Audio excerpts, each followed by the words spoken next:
ஓம் நம சிவாய.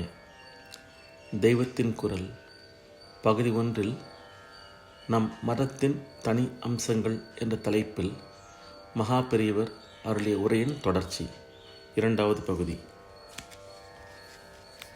மனிதன் விஷயத்தில் புனர்ஜென்மாவை ரீஇன்கார்னேஷன் சொல்வதைப் போல் சுவாமியின் விஷயத்தில் அவதாரங்களை இன்கார்னேஷன் சொல்வது இந்து மதம் ஒன்றுக்கே உரிய இன்னொரு தனி அம்சமாகும். சத்வஸ்து ஒன்றுதான், அதுதான் இத்தனை ஜீவராசிகளாகவும் ஆகியிருக்கிறது என்பதே நம் மதத்தின் பரம தாத்பரியம். அப்படியானால் அந்த ஒரு பரம்பொருளே மாறி மாறி ஜனன மரணங்களுக்கு ஆளாகிற அத்தனை ஜீவராசிகளும் ஆகும். அது தவிர இந்த ஜீவ ஜடலோகத்தை எல்லாம் ரட்சிக்கிற ஈஸ்வரனாகவும் அது இருக்கிறதல்லவா? இந்த ஈஸ்வரனுக்கு மனுஷர்கள் போல் கர்மபந்தம் இல்லை. மனிதன் கர்மத்தை அனுபவிக்கத்தான் பல ஜென்மா எடுக்கிறான். ஈஸ்வரன் இப்படி எடுக்க வேண்டியதில்லை. ஆனால் புது புது பிறவைகளில் இந்த ஜீவன் பழைய கர்மத்தை கழுவிக்கொள்ளாமல் மேலே மேலே சேற்றை வாரி பூசிக்கொள்கிறானே என்பதை பார்த்து அவனுக்கு வழிகாட்டி கை தூக்கி விடுவதற்காக பரம கருணையுடன் ஈஸ்வரனும் பூலோகத்தில் பலமுறை அவதரிக்கிறான். அதர்மம் ஓங்கி தர்மம் நலிகிற போக்கு உச்சமாகிற போது அதர்மத்தை ஒட்டி தர்மத்தை நிலைநாட்டுவதற்காகவும் சாதுக்களை ரட்சித்து துஷ்டர்களை சிக்ஷிப்பதற்காகவும் பகவான் பல அவதாரங்களை செய்கிறான். கிருஷ்ண பரமாத்மா கீதையில் இப்படி சொல்லியிருக்கிறார். எல்லாமே சுவாமி என்பது ஒரு நிலை, அது நம்மால் கிரகிக்க முடியாத நிலை. அப்புறம் உயர்வானதிலெல்லாம் சுவாமி விசேஷமாக கூடிக்கொண்டிருப்பதாக கீதையின் விபூதி யோகத்தில் சொன்ன நிலை. மனித வாழ்வில் இந்த உயர்வை ஏற்படுத்துவதற்காக தூதர்களாக அவன் ஆச்சாரிய புருஷர்கள், மகான்கள், ஞானிகள், யோகிகள், பக்திமான்களை அனுப்பி வைப்பது ஒரு நிலை. இதெல்லாமும் போதவில்லை என்று தானே ஒரு அவதாரமாக இந்த லோகத்துக்கு இறங்கி வருவது ஒரு நிலை. அவதரணம் என்றால் இறங்கி வருவது என்றே அர்த்தம். பரத்துக்கு பரமாக, பராத்பரமாக, அப்பாலுக்கு அப்பால் என்பார்கள். அப்படி இருக்கப்பட்ட ஈஸ்வரன் இறங்கி வந்து நமக்கு நடுவில் பிறந்து தர்ம ஸ்தாபனம் பண்ணுவது அவதாரம் எனப்படுகிறது. சித்தாந்த சைவர்கள் சிவபெருமான் அவதரித்ததாக ஒப்புக்கொள்வதில்லை. ஆதிசங்கர பகவத்பாதால் ஈஸ்வர அவதாரம், ஞானசம்பந்தர் முருகனின் அவதாரம் என்றெல்லாம் சொல்வதை அவர்கள் ஒப்புக்கொள்ள மாட்டார்கள். கர்ப்பவாசம் செய்து மாம்சமயமான நரதேகத்தில் இருப்பது எல்லாம் சுவாமிக்கு இழுக்கு என்பது அவர்களுடைய அபிப்பிராயம். அத்வைதிகளுக்கோ கர்ப்பவாசம் செய்த மாம்ச சரீரத்தில் இருக்கிற இத்தனை பேருமே சாரத்தில் பிரம்மம்தான். ஆகையால் ஈஸ்வர அவதாரத்தில் அவர்களுக்கு நிக்ஷித்தமாக எதுவும் தெரியவில்லை. சித்தாந்த ரீதியில் வைஷ்ணவர்களுக்கும் சைவர்களுக்கும் பல ஒற்றுமை இருந்த போதிலும் பிரம்மமேதான் ஜீவனாக இருக்கிறது என்ற அத்வைதத்தை வைஷ்ணவர்கள் அப்படியே ஒப்புக்கொள்ளாத போதிலும் வைஷ்ணவர்கள் யாவரும் அவதார கொள்கையை ஒப்புக்கொள்கிறார்கள். பொதுவாக லோக வழக்கிலும் அவதாரம் என்றாலே மகாவிஷ்ணுவின் தசாவதாரங்கள் தான் நினைக்கப்படுகின்றன. வைஷ்ணவர்கள் அவதாரங்களை ஒப்புக்கொள்வதற்கு காரணம் பகவான் பரமகாருண்யன் ஆனபடியால் ஜனங்கள் உஜ்ஜீவிக்க செய்வதற்காக தன்னை எவ்வளவு வேண்டுமானாலும் குறைவுபடுத்திக் கொள்வான் என்று அவர்கள் நம்புவதுதான். உள்ளுக்குள்ளே தான் சுவாமியே என்று நன்றாக தெரிந்து கொண்டு வெளியில் ஏதோ மனுஷன் போல் வேஷம் போடுவதால் அவருக்கு கொஞ்சம் கூட தோஷமோ குறைவோ வந்துவிடவில்லை. மொத்தத்தில் ஹிந்து மதம் எனப்படும் வைதிக நெறி அவதார கொள்கையை ஏற்கிறது என்றே சொல்லிவிடலாம். ஏனென்றால் சைவர்களும் தங்களது முழு முதற் கடவுளான சிவபெருமான் அவதரிப்பதில்லை என்று சொன்ன போதிலும் மகாவிஷ்ணு தசாவதாரம் செய்ததாக ஒப்புக்கொள்கிறார்கள். அரூபமான ஒரே பரமாத்மா பல ரூபங்களில் பல தேவதைகளாக வருகிறது என்று சொல்லி அவற்றுக்காக விக்கிரக ஆராதனை ஏற்படுத்தியிருப்பது நம் மதத்தின் இன்னொரு பிரத்யேக அம்சம். இதனால் அந்நியர்கள் நம்மை பல தெய்வ கொள்கையினர் என்கிறார்கள். இப்படி சொல்வது சுத்த தப்பு. ஒரே தெய்வத்தை பல ரூபத்தில் வழிபடுவது பல தெய்வங்கள் இருப்பதாக எண்ணுவதாகாது. அவ்வாறே இந்துக்கள் விக்கிரகம்தான் சுவாமி என்று நினைத்து விக்கிரக ஆராதனை செய்கிறார்கள் என்பதும் முழு பிசகு. விக்கிரகம் மட்டும் தான் சுவாமி என்ற விஷயமறிந்த ஹிந்து எவனும் நினைக்க மாட்டான். எங்குமுள்ள சுவாமி இவன் மனசை ஒருமுகப்படுத்தி ஆராதிக்க வசதியாக இந்த விக்கிரகத்தில் இருப்பதாக தான் நினைத்து ஆராதிக்கிறான். எந்த மதமானாலும் சின்னங்கள் வைத்து பூஜிப்பதையோ தியானிப்பதையோ பார்க்கிறோம். அப்படி இருக்க இந்துக்களின் மூர்த்தி பூஜையை மட்டும் உருவ வழிபாடு என்பதோ அதற்காக பரிகசிப்பதோ துளிக்கூட நியாயமற்றதாகும்.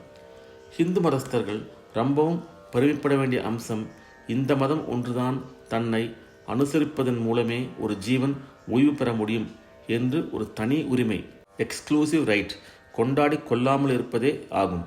யார் யார் எந்தெந்த சமய மார்க்கத்தில் போனாலும் கடைசியில் ஒரே பரமாத்மாவிடம் வந்து சேருவார்கள் என்பதை ஒப்புக்கொள்கிற விசால மனப்பான்மை கத்தோலிக் அவுட்லுக் நம் சாஸ்திரங்களிலேயே காணப்படுகிறது. இதனால்தான் பிறரை ஹிந்துவாக மதமாற்றம் கன்வர்ஷன் செய்ய நம் சாஸ்திரங்கள் இடம் கொடுக்கவில்லை. இயேசு கிறிஸ்துவின் உபதேசங்களை பின்பற்றாதவர்களெல்லாம் நரகத்துக்குத்தான் போவார்கள். முகமது நபியின் உபதேசத்தை அனுசரிக்காதவர்களுக்கு கதிமோட்சம் கிடையாது என்றெல்லாம் தான் அந்தந்த மதஸ்தர்கள் சொல்கிறார்கள். அவர்களிடம் நாம் கோபப்படக்கூடாது. அவர்கள் வாஸ்தவமாகவே அப்படி நினைக்கலாம். அந்தந்த மதத்தில் இருப்பதால் தங்களுக்கு கிடைத்திருக்கிற நிறைவை பார்த்து மற்றவர்களுக்கு இத்தனை நிறைவு இருக்க முடியாது என்று நினைத்து நல்லெண்ணத்தின் பேரிலேயே மற்றவர்களையும் தங்கள் வழிக்கு மாற்ற ஆசைப்படுகிறார்கள் என்றே வைத்து கொள்ளலாம். வெளிப்பார்வைக்கு கெடுதலாக தோன்றுகிற வழிகளை கடைபிடித்தாவது ஒரு நல்ல லட்சியத்தை சாதிக்கலாம் என்று நினைத்தே அவர்கள் பலவிதமான முறைகளை கையாண்டு மற்றவர்களை தங்கள் மரத்துக்கு இழுக்கிறார்கள் என்று வைத்து கொள்ளலாம். அவர்கள் படையெடுத்து சண்டை போட்டு வாள் மூலம் கூட மதமாற்றத்தை செய்தது இப்படித்தான் என்று வைத்து கொள்ளலாம். இஸ்லாம் பெரும்பாலும் ஆயுத பலத்தாலேயே விஸ்தரிக்கப்பட்டது. கிறிஸ்துவ மதம் பணபலத்தால் விஸ்தரிக்கப்பட்டது என்று சொல்வதும் உண்டு. கிறிஸ்துவர்களும் படையெடுப்புகள் செய்தார்கள். ஆனால் மிஷினரிகளின் பரோபகார பணியும் சேர்ந்து கொண்டது. பாலைவனமான அரேபிய தேசத்தை சேர்ந்த முஸ்லிம்களுக்கு இல்லாத பண வசதி வெள்ளைக்காரர்களுக்கு இருந்தது. மிஷினரிகள் பள்ளிக்கூடம், ஆஸ்பத்திரி என்றெல்லாம் வைத்து ஏழை எளியவர்களை அழைத்து அப்படியே அவர்களை தங்கள் மதத்தில் தள்ளிக்கொண்டார்கள். பலவந்தத்தையோ அல்லது உதவியை காட்டி வசியப்படுத்துவதையோ நாம் ஏற்காமல் இருக்கலாம். ஆனால் தங்கள் மதத்தை பரப்பினால் எல்லோருக்கும் க்ஷேமம் உண்டாகும் என்று அவர்கள் நிஜமாகவே நம்பியிருப்பார்கள் என்பதை நாம் சந்தேகிக்க வேண்டாம். ஆனால் அவர்கள் நம்பிக்கை சரிதானா? கிறிஸ்துவை நபியை பின்பற்றாவிட்டால் நரகம்தானா? கொஞ்சம் யோசித்து பார்த்தால் இந்த தனி பாத்தியதை, எக்ஸ்க்ளூசிவ் ரைட் செல்லுபடியாகாது என்று தெரிகிறது. ஏனென்றால் கிறிஸ்து வந்து 2000 வருஷங்கள் தான் ஆகிறது. நபி பிறந்து 1400 வருஷங்கள் தான் ஆகிறது. அதற்கு முன் 1000, 10,000, லட்சம் வருஷங்களாக பிறந்து செத்து போனவர்கள் எல்லோரும் என்ன ஆனார்கள்? இவர்களுடைய சித்தாந்தப்படி அவர்கள் கிறிஸ்து அல்லது நபியை தங்கள் இரட்சகராக சேவியர் கொள்ளாததால் சிருஷ்டி தோன்றிய நாளிலிருந்து அன்று வரை வந்தவர்களெல்லாம் நரகத்துக்குத்தான் போயிருக்க வேண்டும். இப்போது இந்த மதங்களில் இருக்கிறவர்களின் முன்னோர்கள் இந்த மதஸ்தாபகர்களின் முன்னோர் கூடத்தான் சொர்க்கம் போயிருக்க முடியாது. இவர்கள் இந்துக்களைப் போல பல ஜென்மங்கள் உண்டு என்பதையும் ஒப்புக்கொள்ளவில்லை. அப்படி ஒப்புக்கொண்டாலாவது கிறிஸ்துவுக்கும் நபிக்கும் முற்பட்டவர்கள் மறுபடி பிறக்கிற போது இந்த 2 பேருக்கு பிற்பாடும் ஜன்மா எடுத்து இவர்களை அனுசரிக்க வாய்ப்பு பெற்று கதிமோட்சம் அடைய வழி இருக்கிறது என்று சமாதானம் சொல்லலாம். ஆனால் இந்த மதங்களிலோ ஜீவனுக்கு ஒரே ஜென்மாதான் என்று சொல்லியிருக்கிறது. ஆதலினால் எத்தனையோ 1000, 10,000 தலைமுறைகளாக தோன்றிய இத்தனை ஜென்மங்களும் கூண்டோடு நரகத்துக்குத்தான் நிரந்தரவாசமாக போயிருக்க வேண்டும் என்றாகிறது. தான் சிருஷ்டித்த ஜனங்களுக்கு லட்சோபலட்சம் வருஷங்கள் வழிகாட்டுகிற ஆச்சாரியர்களையே அனுப்பி வைக்காமல் அவர்கள் மீளா நரகத்தில் போடுபவனாக ஒரு கடவுள் இருக்கிறான் என்றால் அப்படிப்பட்ட இரக்கமே இல்லாத கடவுளை எதற்காக ஆராதிக்க வேண்டும்? எதற்காக அவனை அடைய வேண்டும்? அதாவது கடவுளை அடைவதற்காக ஏற்பட்ட மதமே வேண்டாம் என்று சொல்லிவிடலாம். பலவிதமான தேசங்கள், அவற்றில் பலவிதமான சீதோஷ்ண சித்திகள், அதற்கேற்ற பயிர் பச்சைகள், இவை எல்லாவற்றுக்கும் அனுகுணமாக பிற்பாடு ஒரு பண்பாடு என்ற லோகத்தில் இருக்கிறது. இதில் எல்லாவற்றுக்கும் இடம் கொடுப்பதான வேதம்தான் ஆதியில் எல்லாவிடத்திலும் இருந்திருக்கிறது. பிற்பாடு அங்கங்கே ஜனங்களின் ஆசை அபிலாஷைகளை மாறி மாறி அதிலிருந்தே அந்தந்த சூழலுக்கு ஏற்ற அனுஷ்டானங்களை உடைய வேறு மதங்கள் வந்திருக்கின்றன. அதனால்தான் எந்த மதத்தை பார்த்தாலும் இப்போது அனுஷ்டானத்தில் இருக்கப்பட்ட மதங்கள், இந்த மதங்களுக்கு முன்னால் அந்த தேசங்களில் இருந்த பூர்வீக மதங்கள், இவற்றில் எதை பார்த்தாலும் அதிலெல்லாம் வைதிக மதத்தின் அம்சங்கள், சின்னங்கள் இருக்கின்றன. பாரத தேசத்தில் மட்டும் அந்த ஆதி மதமே தங்கிவிட்டது. அதற்கு அப்புறமும் அது காலத்தால் தனக்கு பிற்பட்ட மதங்களை கௌரவ புத்தியுடனே பார்த்திருக்கிறது. அந்த அந்நிய ஜனங்களின் பக்குவத்தை ஒட்டியே இந்த அந்நிய மதங்கள் தோன்றியிருக்கின்றன. இவையே அவர்களுக்கு ஸ்ரேயசை தரும் என்று கருதியிருக்கிறது. தான் வாழ்ந்து மற்றவர்களையும் வாழ விடுவது, லிவ் அண்ட் லெட் லிவ் என்று சொல்கிறார்களே, அந்த உத்திஷ்டமான கருத்தே ஹிந்து மதத்தின் லட்சியமாக இருந்திருக்கிறது. அதோடு கூட மற்ற தேசத்தினருக்கு ஆத்மஸ்ரேயசை அளிக்கக்கூடிய பௌத்தம், ஜைனம் முதலிய மதங்களையும் தானே பெற்றெடுத்து வெளிநாடுகளுக்கு அனுப்பி வைத்திருக்கிறது. இதுவரையில் தத்துவ ரீதியில், பிலசாபிக்கல், வழிபாட்டு ரீதியில், தியோலாஜிக்கல் ஹிந்து மதத்தில் இருக்கிற விசேஷ அம்சங்கள் சிலதை சொன்னேன்.